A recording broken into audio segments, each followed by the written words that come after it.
Comment savoir si ton sable est bon pour construire? Ça, c'est une question qui revient très souvent et beaucoup pensent qu'il faut des trucs, il faut faire des expériences assez complexes, des trucs assez complexes pour savoir si le sable qui a été livré sur ton chantier est bon pour construire.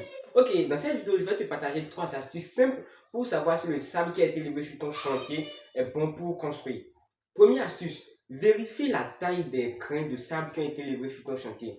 Tu ne peux pas observer dans le même sable qui a été livré et un grain de sable de taille de 0,5 mm et alors observer ailleurs dans le même sable un grain de sable de 7 mm. C'est incohérent, il n'y a pas de cohérence et ça peut entraîner plus tard des conséquences dans l'ouvrage que tu veux utiliser, dans l'ouvrage dans lequel tu veux utiliser ce sable. 2. Vérifier la propreté du sable qui a été livré sur ton chantier. Bon, de façon simple, l'œil du technicien arrive immédiatement à savoir si le sable qui a été livré sur ton chantier est bon ou pas.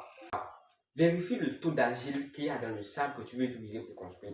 Pourquoi? Vous allez constater que les sols argileux, en saison sèche, vous allez constater qu'on observe assez de fissures sur ces genres de sols-là. Et imagine maintenant que toi, c'est ce genre de sable-là qui contient assez d'argile que tu utilises pour construire. Alors imagine un peu les fissures que tu vas observer après sur ton ouvrage et après tu vas te dire peut-être que c'est le maçon qui a mal construit, peut-être que c'est le dosage qui n'a pas été bien fait. Oh, c'est le sable qui a été utilisé qui est de mauvaise qualité. Alors, comment vérifier le taux d'argile qu'il y a dans ton sable? Tu prends le sable, tu mets dans un bocal, tu prends un peu d'eau, tu verses et là-dessus, et puis tu le malasses ensemble.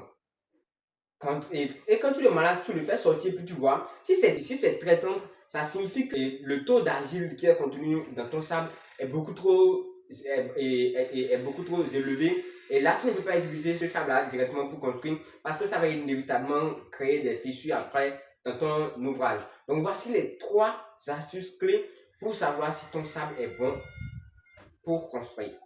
Et pour finir, je t'invite à t'abonner à mon compte si tu veux recevoir plus d'astuces et de conseils sur le génie civil et la conception de plans architecturaux.